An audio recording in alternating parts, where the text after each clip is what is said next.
Bismillahirrahmanirrahim. Assalamualaikum warahmatullahi wabarakatuh. Alhamdulillah wassalatu wassalamu ala rasulillahi wa ba'du.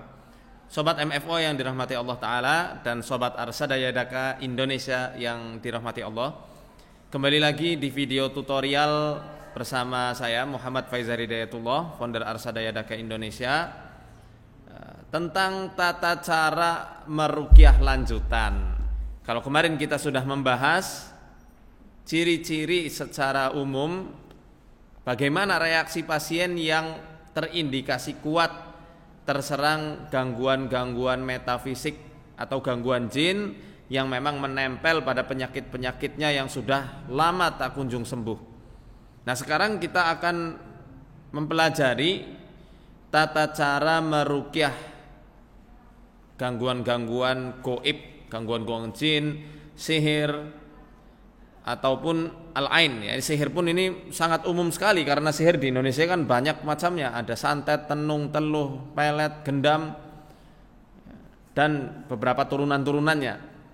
Nah, secara umum kita bisa meruqyah di tengkuknya karena tengkuk adalah kunci atau titik paling sentral, titik paling utama ketika jin itu hendak merasuk kemudian menduduki organ-organ penting di tubuh manusia.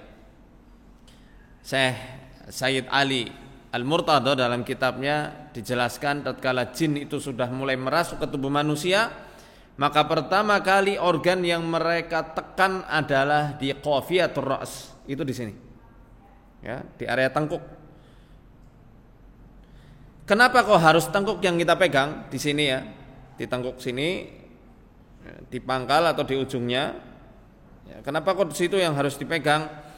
Nah, ini berdasarkan hadis Nabi SAW ya, yang diriwayatkan oleh Al-Imam Al-Bukhari dan juga Al-Imam Muslim dari hadisnya Abu Hurairah radhiyallahu anhu.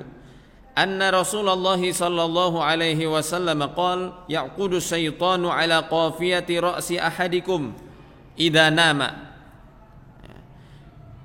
Rasul sallallahu alaihi wasallam bersabda, setan itu akan mengikat pada tengkuk salah seorang di antara kalian apabila dia hendak tidur. Salata uqadin. Jadi mereka itu setan-setan itu akan mengikat 3 ikatan di tengkuk kepala manusia, di tengkuk manusia. Yadribu ala kulli uqdatin makanuha alaika lailun tawilun farqud. Jadi dia betul-betul menancapkan ikatan-ikatannya itu di tempat-tempatnya, di 3 tempat itu, sambil dia itu mengucapkan alaika lailun tawilun farqud. Kamu memiliki malam yang panjang, gak usah bangun malam, gak usah sholat malam, gak usah wudu, udah berbaring lagi, rebahan lagi.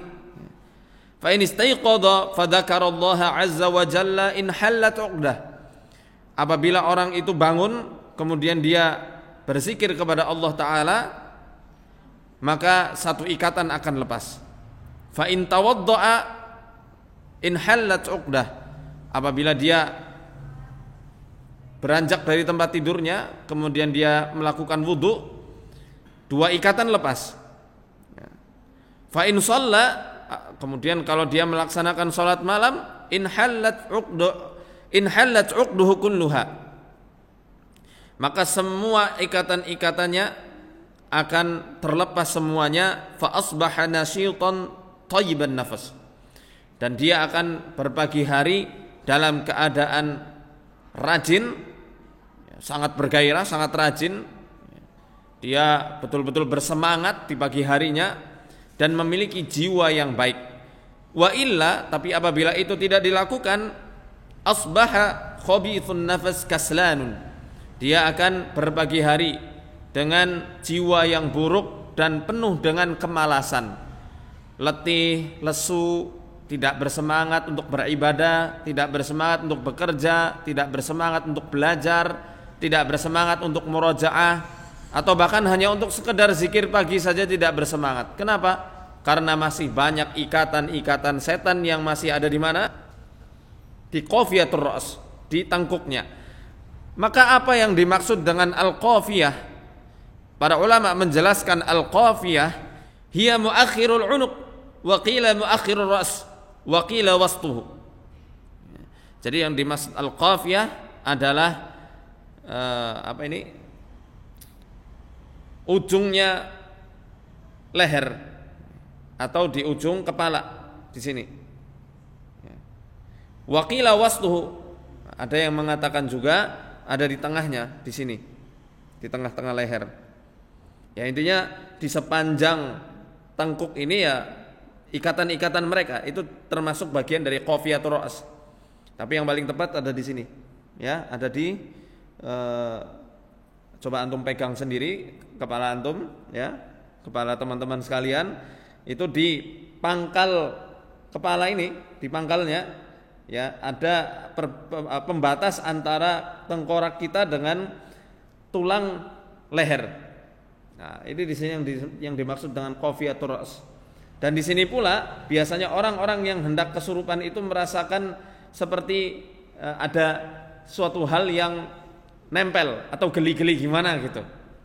Kalau sudah parah gangguannya itu akan merasakan sakit sekali seperti ditusuk di area sini. Ini yang dimaksud dengan qafiyatur ra's. Nah, ini bisa dipegang di sini untuk meruqyah lanjutan orang-orang yang kena gangguan jin, sihir atau kena ain. Nah, kalau misal teman-teman sudah mencari mana yang dimaksud dengan qafiyatur ra'si atau al-qafiyah, itu ada di sini. Mohon maaf. Ini kan maaf ya Mas. Nah, ini tulang tengkorak ya. Nah, ini adalah tulang leher. Sepanjang ini disebut sebagai qafiyah sebenarnya, tengkuk. Ada ulama yang menjelaskan qafiyah itu ada di sini, di tengah. Di tengah-tengah. Tapi yang paling tepat, yang paling rajih, yang paling kuat qafiyah itu ada di sini. Ini kan ada lekukan kecil. Nah, ini terlihat ya. Kebiasaan orang-orang yang sudah lama dirasuki oleh jin, ketika ada jin yang mau menguasai dirinya, di area sini itu terasa seperti ada getaran-getaran kecil, dan itu kadang-kadang membuat orang itu geli-geli. Geli gimana gitu ya. Seperti ada hal yang nyangkut di sini, menjadi beban. Kalau sudah parah gangguannya itu kayak ketusuk sekali. Dan rasa sakitnya itu ada di dalam banget, bukan di sininya. Ini kan masih di ujungnya. Itu ada di dalam sekali. Ini kita bisa pegang di area sini. Nah, bisa begini megangnya, atau bisa dipegang dengan satu jari saja. Sambil dibacakan ayat-ayat ruqyah, misalnya waktu awal mula diagnosa, kalau ketika dibacakan ayat-ayat sihir reaksinya jauh lebih dominan, ya bacakan terus ayat-ayat tentang sihir. Kalau lebih dominan adalah ayat-ayat tentang gangguan jin secara murni, bacakan ayat-ayat tentang gangguan jin. Gitu juga kalau misal reaksinya lebih dominan ketika dibacakan ayat-ayat pelebur ain atau hasad, maka bisa dibacakan ayat-ayat pelebur ain dan hasad yang semuanya nanti antum bisa lihat di buku saya, Mukjizat Penyembuhan Ayat Al-Qur'an. Ini bisa dipegang sini ya, atau bisa dipegang di area kahil. Kalau dalam ilmu pekam ini namanya kahil, di sini. Pegang sini, kemudian bisa juga dipegang sininya.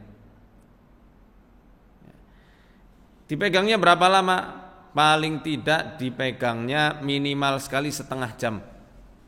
Setengah jam sambil dibacakan ayat ruqyah. Kalau misal antum hanya hafalnya ayat kursi, al-ikhlas, al-falaq, an-nas, baca itu berulang-ulang. Insya Allah ya nanti enggak nyampe setengah jam sudah muntah-muntah. Atau mungkin keluar lewat ujung-ujung jari, keluar lewat ubun-ubun, atau keluar lewat banyaknya keringat yang dirasakan oleh orang tersebut. Jadi seperti ini, kemudian bisa ditarik ke arah sini. Atau ini tarik juga ke arah sini, dibuang. Ya sama seperti yang saya tuliskan di buku saya, sambil baca adhibil ba'sa rabban nas wasfi anta syafi la shifaa illa shifauk shifaan la yughadiru saqaman. Ya. Jangan lupa sebelum membacakan ayat-ayat ruqyah yang sudah spesifik untuk gangguan-gangguan gaib, jin, sihir atau kena ain, tetap kita mengamalkan sunnah Nabi Shallallahu Alaihi Wasallam, yakni dengan memegang dengan tangan kanan kita, baca Bismillah 3 kali, kemudian baca U'idzuka billahi wa qudratihi min syarri ma tajidu wa tuhadir 7 kali. Kalau wanita, U'idzuki billahi wa qudratihi min syarri ma tajidina wa tuhadirin. Ya, baru habis itu nanti dibacakan ayat-ayat ruqyah setengah jam dibacakan minimal. Lebih dari itu bagus. Ya, setelah itu nanti setelah selesai baru diurut ke bawah, dibuang. Adhibil ba'sa, sambil baca doa yang diajarkan Nabi, adhibil ba'sa rabban nasi wasfi anta syafi la shifaa illa shifauka shifaan la yughadiru saqaman. Atau boleh ditarik ke samping, boleh samping kanan kiri boleh. Semoga tutorial ini bermanfaat.